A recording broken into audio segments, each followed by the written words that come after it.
अब खुद ही भटक गए हैं, उनको किसी को भटकाने की जरूरत नहीं है। ये पूरा देश देख रहा है। राष्ट्रगान पे यदि उनको दिक्कत हो रही है, वहां भी खड़ा नहीं हो पाते, तो ये संभाले, इन्हीं को मुबारक है। लेकिन एक बार डीएनए पर कौन प्रश्न लगाया था? तेलंगाना का चीफ मिनिस्टर, तेलंगाना का मुख्यमंत्री बनना लगाने वाले लोग, उसने बिहार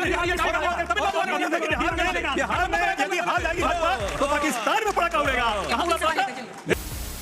हेलो दोस्तों, वेलकम टू संवार्ता। दोस्तों, इस साल के अंत में बिहार में विधानसभा का इलेक्शन होने वाला, जिसको देखते हुए गोदी मीडिया अपने काम पे लग चुकी है। लेकिन दोस्तों, आज की इस वीडियो में आप देखेंगे किस तरीके से अजय उपाध्याय और नवल किशोर ने दोनों ने मिलकर गोदी एंकर और बीजेपी प्रवक्ता की किस तरीके से बोलती बंद करी है, आप इस वीडियो में पूरा देखेंगे। तो दोस्तों, वीडियो बहुत ही विस्फोटक है, वीडियो अंत तक जरूर देखिए और जो लोग चैनल पर पहली बार हैं, चैनल को जरूर सब्सक्राइब करें। तो चलिए वीडियो को स्टार्ट करते हैं। तो चलिए शुरू करते हैं। चलो भाई, देखो अब मैं क्या करता हूँ। और अजय जी, कन्हैया जी भी बहुत यात्रा निकाल रहे हैं, बहुत मेहनत कर रहे हैं, तो इसी वजह से आप लोग खुल के क्यों नहीं कहते तेजस्वी जी हमारे सीएम फेस हैं? देखिए, दबाव की कोई राजनीति हम लोग मानते भी नहीं है। एक बात जरूर अच्छा कहा इन्होंने कि नतमस्तक की बात की है। भाई, हम मस्तक पर चंदन लगाने वाले लोग हैं, आपकी तरह नहीं। मंगनी का चंदन और घिसे रघुनंदन, वही काम आप लोग कर रहे हैं। ये काम गजब बेइज्जती है, मत कीजिए। सच्चाई ये है, नीतीश कुमार जी का स्वास्थ्य ठीक नहीं है। अति पिछड़ों का वोट लेने के लिए ये लोग दगाबाजी करने का काम कर रहे हैं। और एक और कहावत मैं कहूँगा, चिड़िया का जान जाए और लड़का का खिलौना, जो हम लोग बिहार में कहते हैं, वही काम ये लोग कर रहे हैं। ऐसा मत कीजिए। उनके स्वास्थ्य के प्रति हम सबकी संवेदना है। हमारे मुख्यमंत्री हैं, ईश्वर उनको पूर्ण स्वस्थ करे और उनकी दिमागी हालत अच्छी रहे, अच्छा बुढ़ापा बीते। पर भाजपा के लोग सियासत करके जिस तरह उनकी राजनीति को द्वंद्व में फंसा रहे हैं, और आज भी नहीं कहने को तैयार हैं। बेटे को कहना पड़ता है हमारे पापा ही तो मुख्यमंत्री होंगे, ये कह रहे थे उनके बेटा, और ये लोग अभी भी नहीं बोलने को तैयार हैं। एक जगह गुड़गांव से घोषणा कर देता है मुख्यमंत्री हमारे सम्राट चौधरी होंगे। उन्होंने फिर बाइट दे दी है, सुनिए ना, नई बाइट दी है निशांत कुमार ने। हमारे दर्शकों को भी रिपोर्ट में हमने दिखाया, एनडीए की सरकार बनेगी। अमित शाह अंकल ने कहा है कि नीतीश कुमार ही सीएम चेहरा होंगे। यही मैं कह रहा हूँ। इसकी गारंटी मैं नहीं दे सकता। तो कहते रहे हैं, वो कौन कह रहा है? तो उनका बेटा उनको खिलौना बना रहा है। अमित शाह जी का भतीजा, एक तरह से भतीजा मैं कहूंगा निशांत जी के लिए, वो भतीजा चाचा से आग्रह कर रहा है। अच्छा, इनका रिकॉर्ड है, चाचा भतीजा को लड़ाने में सबसे तेज हैं। आप देखिए ना, पशुपति जी को और चिराग जी को लड़वाया, इसी तरह उत्तर प्रदेश में लड़वाया, फिर बिहार में लड़वाया, और फिर लड़वाने का काम कर रहे हैं भाजपा वाले सुधांशु जी। लेकिन इस बार जनता जो है चाचा के साथ नहीं, जनता का आशीर्वाद भतीजे के साथ है और देश के लोगों के साथ है। बिहार की जनता अपराध मुक्त बिहार चाहती है, बलात्कार मुक्त बिहार चाहती है, अगर ये पलायन मुक्त बिहार चाहती है। इसलिए हम एक छोटी बात, उसको सांस तो लेने देवे। कि मैं आप लोग भी हाथ उठाइएगा अगर किसी को सवाल पूछना है, जल्दी से एक आप इस पे कमेंट कीजिए। और देखिए, पिछली बार तो एलजेपीआर भी इनके साथ नहीं थी, इस बार चिराग पासवान भी है। आपको नहीं लग रहा है कि अगर वाकई जातीय समीकरण, और ये सच्चाई है बिहार की, जातीय समीकरण हर गठबंधन साधता है, उस मामले में भी आगे टिक मार्क के साथ निकल रहे हैं? नहीं, देखिए, ज़्यादा जोगी मठ उजाड़ वाला भी सवाल हो सकता है। मैं इस बात पे नहीं जा रहा हूँ। उन्होंने बोला कि विकास का विजन, तो ये कैसा विजन था कि नौकरी उतना रोक कर रखा गया? ये कैसा विजन है कि प्रधानमंत्री जाते हैं बिहार में और कहते हैं कि इस चीनी मिल को शुरू करूँगा, अगली बार आऊँगा तो इसी के चीनी से चाय पीऊँगा। वो चीनी मिल आज तक नहीं खुला। आप बताइए कि पिछले 20 साल में कोई वहाँ पर निवेश हुआ होगा? बताइए।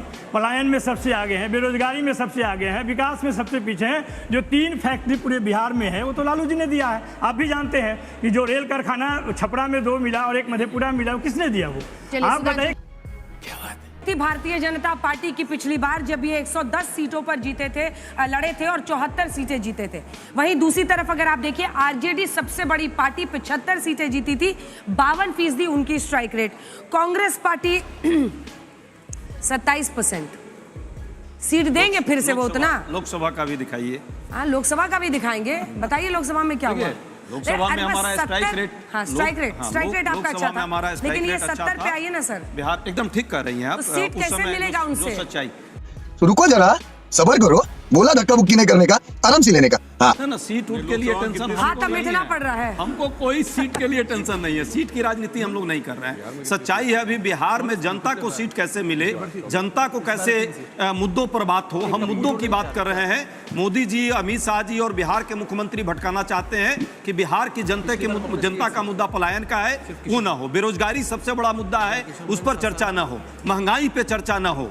या इस बिहार राज्य में जिस तरह शिक्षा में बिहार टॉप कर गया है, जिस तरह कुपोषण में बिहार टॉप कर गया है, मैं नहीं कह रहा हूं, ये नीति आयोग कह रहा है, इन्हीं का भी प्रमाण पत्र है। जी, इसका और जवाब इन्हीं का दीजिए, उसके बाद मैं प्रमाण कुछ सवाल पत्र लूंगा। अपराध पर। सुधांशु 10 सेकंड जी। सिर्फ 10 सेकंड इन्होंने अपराध की बात की है। और वाजपेयी जी, इनके साथ समस्या है, जानती हैं, बेटुओ मीठ और भतरो मीठ, इनका वही कहावत फिर से बेटुओ मीठ है, बिहार में कहावत है, आ भतरो मीठ। ये इधर आ जाते हैं तो मीठ और उधर चले जाते हैं तो मीठ, ऐसे थोड़ा चलता है। सच्चाई ये है कि आपको बिहार की जनता मीठ लगनी चाहिए, सत्ता मीठ नहीं लगनी चाहिए। आप सत्ता के साथ सिर्फ साथ हैं और जनता के साथ दगादारी कर रहे हैं। ये दगाबाजी आप बंद कीजिए। बिहार की जनता इससे त्रस्त है। पिछले 20 साल की इनका हिसाब जो लेते हैं ये लोग, 20 महीने का हिसाब दें, अपराध का क्या ग्राफ पढ़ा है, ठीक है, किस तरह से लोग वहां बलात्कार, क्या बात है सर, क्या बात है सर, क्या बात, ये बात है। की समस्याएं हो रही है, देखिए किडनैपिंग बढ़ रही है। अभी इन्होंने बहुत जोशो जुनून में बोला, इस समय भाई साहब महंगाई दर कितनी है? दर से होगा जबरदस्त महंगाई है। पेट्रोल भैया 3.6% है, जो 2019 के बाद सबसे कम है। अपना मोबाइल खोल के देखिए, 100 रुपए पेट्रोल लेना पड़ रहा है। सुनिए, अब मैं कहता हूं सब अपना मोबाइल खोलिए, जब आप देखेंगे 10 साल में तो कंपैरेटिबल देखेंगे। जब हमारी सरकार गई थी 2004 में तो पेट्रोल था 30 रुपए, जब हमारी सरकार आई तो 67 रुपए, कितना बढ़ा? 250%। आज आपके मुंह से 97%, कितना बढ़ा? 97 रुपया, 60%। कोई सेंस है इस बात की? लेकिन आप बार-बार कह रहे थे कि उनको मीठ है, इधर चले जाते हैं उधर चले, आप लोग भी इंतजार में ही रहते हैं। नीतीश बाबू आएंगे फिर चिपका लेते हैं। कांग्रेस पार्टी ऐसी है जो इस देश में इनसे हमेशा लड़ने के लिए शुरू से लेके आज तक हम वैचारिक लड़ाई लड़ते हैं। नीतीश बाबू से नहीं, हम किसी से वैचारिक लड़ाई में है जो बीजेपी के लिए थोड़ी कह रहे हैं, तो नीतीश बाबू के लिए कह रहे हैं। नीतीश बाबू, आप लोग ही बता दीजिए कि उनमें ऐसा क्या है कि सब उनको चिपकता रहता है। बाबू अब खुद ही भटक गए हैं, उनको किसी को भटकाने की जरूरत नहीं है। ये पूरा देश देख रहा है। राष्ट्रगान पे यदि उनको दिक्कत हो रही है, वहां भी खड़ा नहीं हो पाते, तो ये संभाले, इन्हीं को मुबारक है। लेकिन ऐसा मत करो मेरी जान, लाइफ में कुछ अच्छा करो यार। एक बात जरूर कहा, देश में लगा के लंका चल दिए श्रीलंका, दूसरे से लंदन की बात करते हैं। याद है ना आपको? याद तो होगा। अच्छा सुनिए दूसरी बात, बिहार की बात कितने फड़ाटेदार करते हैं ये बताइए भाई। आप लोगों को याद होगा बिहारियों के डीएनए पर कौन प्रश्न लगाया था? तेलंगाना का चीफ मिनिस्टर, बिहार तेलंगाना का मुख्यमंत्री बनना था। लगाने वाले लोग उसने बिहार में तमिलनाडु बिहार में यदि हार जाएगी भाजपा तो पाकिस्तान में पड़ाका उड़ेगा। कहाँ उड़ा पड़ाका? इनके पास आते हैं। एक सेकंड सर, सवाल है, जब चुनावी मैदान में बेगूसराय से उतरे तो पिछली बार वाम दल के सीपीआई के टिकट पर लड़े थे कन्हैया कुमार, अब आपकी पार्टी को वो वहां पर खड़ा करने की कोशिश कर रहे हैं।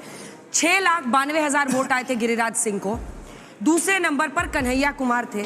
आरजेडी ने खड़ा कर दिया था एक उम्मीदवार, जिनकी वजह से लगभग 1,98,000 वोट उनको आ गए। ये दर्द क्या कन्हैया कुमार भूल नहीं पा रहे? देखिए, तेजस्वी यादव का नाम आप लोग डिक्लेयर क्यों नहीं करते हैं? देखिए, राजनीति good question, you are a good question. में समय की परिस्थितियों की बात होती है। उस समय अलग से वो लड़े थे, नेचुरल है, 3 पार्टियों का अलायंस उस लेवल पे नहीं था, और कन्हैया जी अलग लड़े, इसलिए उनको वोट नहीं आया। कांग्रेस में होते तो शायद ये परिस्थिति नहीं बनती आज वो कांग्रेस में है। और जिस तरह उन्होंने पलायन यात्रा शुरू की है बिहार में, आपने देखा है पलायन ये सबसे बड़ा मुद्दा जो अभी कोई विद्यार्थी ने भी बोला है, किसी विद्यार्थी ने बोला है कि भाई शिक्षा और स्वास्थ्य पर क्यों नहीं बात लिख लीजिए। हम विरोध पे बात नहीं, बीच में हम विरोध की बात हम नहीं कर रहे हैं। हमारा है सबल बिहार कैसे बने, सुरक्षित बिहार कैसे बने, स्वाभिमानी बिहार कैसे बने, और बिहार के साथी जो बिहार से बाहर है हमारे आपके जैसे लोग, ये सभी लोग कैसे सम्मान के साथ जिए। जब बिहार बदलेगा तभी हमारा सम्मान भी बदलेगा। हम इसकी लड़ाई लड़ रहे हैं कांग्रेस पार्टी। तेजस्वी जी को मुंह चिढ़ाने इसी के लिए चाहते हैं कि रोजगार युक्त बिहार हो, को मुंह चिढ़ाने के लिए कन्हैया कुमार को लेकर आए हैं। और ये चुप है। कन्हैया कुमार जी का पलायन पहले करा दिया था, पलट करके बिहारियों के स्वाभिमान पर देता हूं। आप देखिए, पलटने की राजनीति कर रहे हैं। हम पलटने की राजनीति नहीं, हम प्रतिबद्धता विचारधारा की लड़ाई लड़ना चाहते हैं। जब पिछली बार भी लड़े थे बेगूसराय से कन्हैया कुमार, मैं पलट के आपसे सवाल पूछती हूँ, तब ये माना गया था कि कोशिश थी कि किसी आप लोग क्यों खड़ा कर रहे हैं, गिरिराज सिंह को हराना उस समय सबसे बड़ा विपक्ष का एजेंडा था। फिर भी लालू जी ने वहां पर आरजेडी उम्मीदवार खड़ा कर दिया जो 2 लाख वोट ले गया। देखिए, आप एक चीज़ नहीं बता रहे हैं कि उस समय उस चुनाव में हमारा अलायंस सीपीआई के साथ नहीं था, ये आप नहीं बता रहे हैं। वो सीपीआई के उम्मीदवार थे, तो आप कैसे उम्मीद करते हैं कि हम उनको टिकट देंगे और हम उनके अच्छा, आपका क्या सुनिए ख्याल पहले, उनके अरे बारे सुनिए में? तो पहले एक आप लाइन इतना उतावले क्यों होते हैं? बेचैनी सारा समाप्त हो जाएगी, बस चुनाव का इंतजार क्या ख्याल कीजिए। उनके रुक बारे में जाइए ना, आपका? रुक जाइए, जवाब देने दीजिए। मैं जो देखिए क्या ख्याल है? सीरियस डिस्कशन कीजिए ना, नहीं तो रद्दी माल ही रहेंगे आप। बहुत देखिए, सीरियस है। जैसा भाजपा बहुत ने सीरियस। कहा है कि रद्दी माल है नीतीश कुमार, ऑन रिकॉर्ड है, जो डिप्टी चीफ मिनिस्टर है, आप देख लीजिए। देखिए, सीरियस डिबेट कीजिए। उस समय हम लोग अलायंस में नहीं थे, ये बात आपको भी मालूम है, पूरे देश को मालूम है। आप क्यों उम्मीद करते हैं कि हम उन्हें कैंडिडेट माना? नंबर 1, जो तनवीर हसन जो उम्मीदवार थे, उनको उसके पिछले चुनाव में 4 लाख वोट आया था, सेकंड पोजीशन पे थे। आप चाहते हैं कि उनके समर्थन में उनको हम बैठा दें, कैसे बैठा सकते हैं? आज जिस संदर्भ में आप बात कर रहे हैं, वो कांग्रेस के साथ हैं, काम कर रहे हैं, और गठबंधन का कोई भी दल अगर हमारा साथी काम कर रहा है तो हमारी मजबूती। बाद में इधर जाऊंगी। दूसरा सवाल है, महाराष्ट्र में बड़े पैमाने पर ये बाद में जब एनालिसिस हुआ तो महाविकास आघाड़ी ने कहा कि अगर उद्धव ठाकरे को टाइम पे प्रोजेक्ट करते, कांग्रेस मनमानी नहीं करती, कांग्रेस उनका नाम खुलकर बोलने से नहीं रोकती, तो हम लोग बेटर परफॉर्म करते। ये कहा है। देखिए, कांग्रेस, आप मत बोलिए, उनसे पूछ रही हूँ। देखिए, जहां तक नेतृत्व का सवाल है, तेजस्वी का नाम डिक्लेयर करना चाहिए, नहीं करना चाहिए, सही मूव होगा या नहीं होगा, आप देखिए, बताइए। मैं आपको बता रहा हूं कि पूरे बिहार के एक जनता को मालूम है कि वही नेता है। 2020 में लोगों ने देख चुका है जिस मुद्दा, सुन लीजिए ना, क्यों घबराते हैं आप? जिस मुद्दे को उन्होंने 2020 में स्थापित किया, पढ़ाई, कमाई, दवाई, सिंचाई, कार्रवाई, उसके अनुसार उन्होंने 17 महीने में काम करके दिखाया है। बिहार की जनता ने देखा है। आप किसी से भी पूछेंगे तो रोजगार का मतलब तेजस्वी है, वहां पे नौकरी का मतलब तेजस्वी है। लोकसभा में 4 पे क्यों अटक गए? लोकसभा में 4 लेकिन लोकसभा में 7% ज्यादा वोट है बाकियों से, ये भी सच है, ये भी सच आप है। ज्यादा सीटों पर लड़े ना, तो आप भी तो ये बताइए। देखिए, सब चीज देखिए, फिर आप मानते सीट हैं? कितनी आई? सीट 4 आई, 4 आई। 12, 24 तो ये दोनों ले आए और 5 वो ले आए। नहीं, हम देखिए, हम अरविंद कहाँ जी, मानते नहीं, अरविंद जी। उसके बाद बस उसके बाद हम मानते हैं जो निर्णय है जनता का, वो मानते हैं। इन्होंने दिया क्या? विशेष राज्य का दर्जा दिया उन्होंने। कई मंत्री हैं, कौन सा काम किया इन्होंने, बता दें। लगातार उन्हें समर्थन मिल रहा है। आप बताइए, मैं तो अभी बोल रहा हूँ कि आपने उसके अनुरूप काम नहीं किया, नहीं तो महिलाएं 65% आनंदित बिहार में कैसे होती है? खत्म, bye bye, tata, goodbye, गया।